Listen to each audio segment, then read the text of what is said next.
अंदर आवाज स्वागत व अभिनंदन करता हूं सभी कर्क राशि के हमारे दोस्तों का। कैसा रहेगा आपके लिए ये अप्रैल का महीना? बड़ा महत्वपूर्ण है अप्रैल, क्योंकि अप्रैल में ही काफ़ी कुछ बदलाव ग्रहों के रूप में होता है। अगर हम ग्रहों के रूप में देखें तो सूर्य ग्रह दिनांक 13 तारीख को राशि परिवर्तन करेंगे और उच्च के हो जाएंगे 13 तारीख की रात को लगभग 3:21 पर। तो यानी कि 14 अप्रैल की जब मॉर्निंग होगी तो सूर्य की नई परिक्रमा फिर से एक बार प्रारंभ हो जाएगी। मेष राशि सबसे पहली होती है इस भवचक्र की, मीन राशि अंतिम होती है। मेष से फिर यात्रा शुरू कर देंगे सूर्य और मीन पे जाके फिर इनकी पूर्ण होगी। तो ये बहुत महत्वपूर्ण पल हो जाता है कि सूर्य अब फिर से सौर वर्ष की शुरुआत हो जाएगी दिनांक 14 अप्रैल की सुबह से।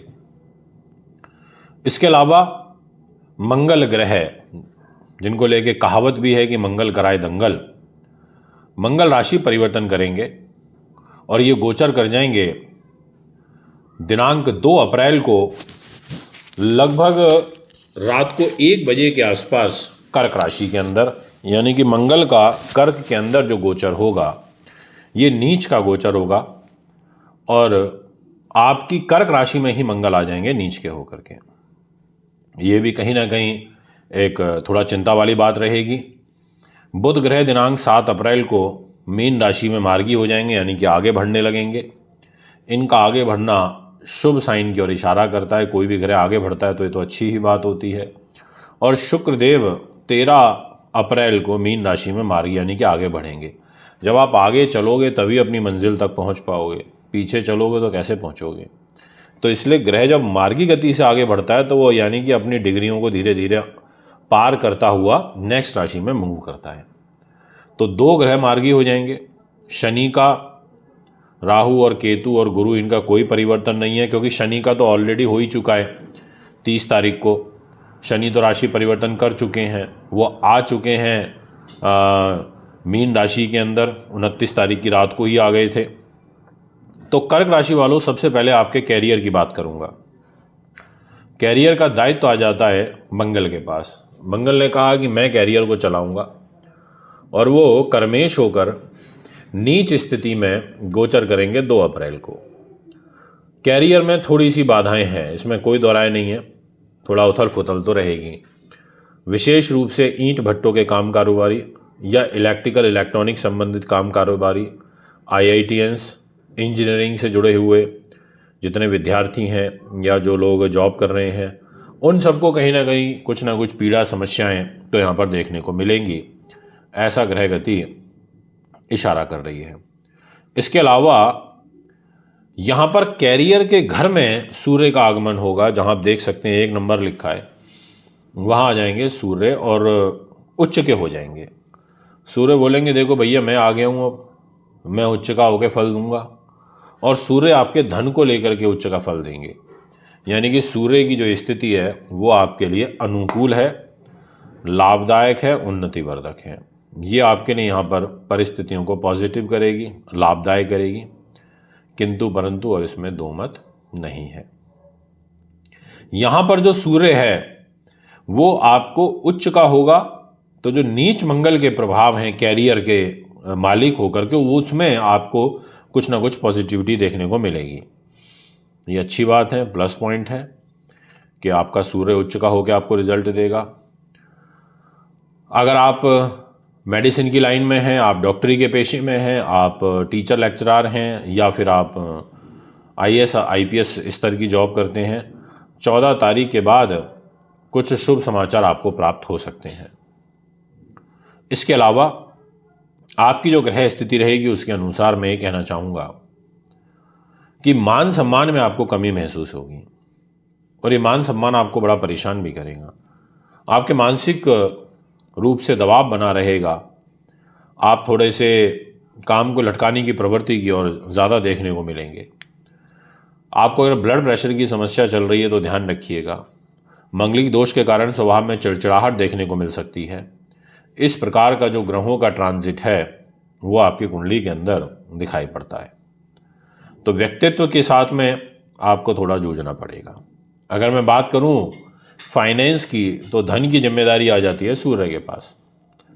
सूर्य ने कहा देखो भैया हमारे पास पैसा है, और सूर्य धन लेकर, परिवार लेकर गोचर कर जाएंगे आपके लाभ के घर में। बोलेंगे मैं लाभ के घर में और कैरियर के घर, इन दोनों ही घरों पर गुरु का और सूर्य का प्रभाव रहेगा।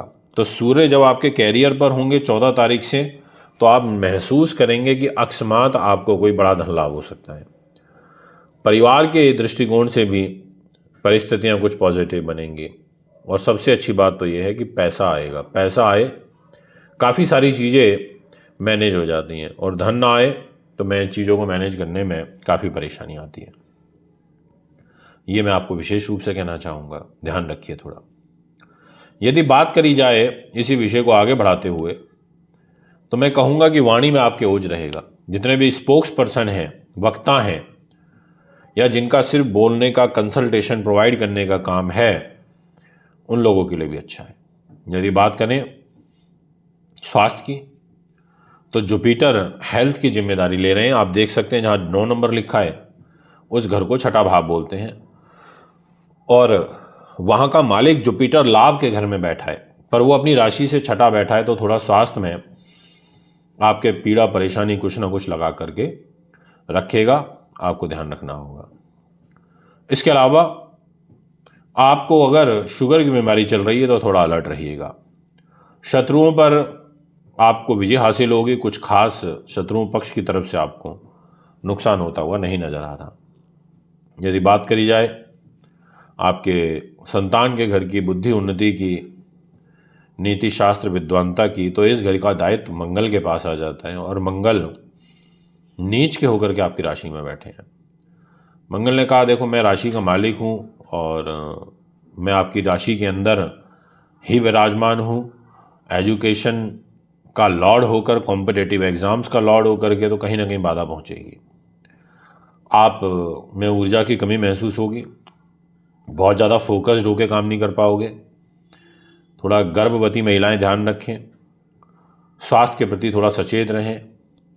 ये सब चीज़ों का ध्यान रखते हुए आपको आगे बढ़ना चाहिए, ये मैं आपसे कहना चाहूँगा।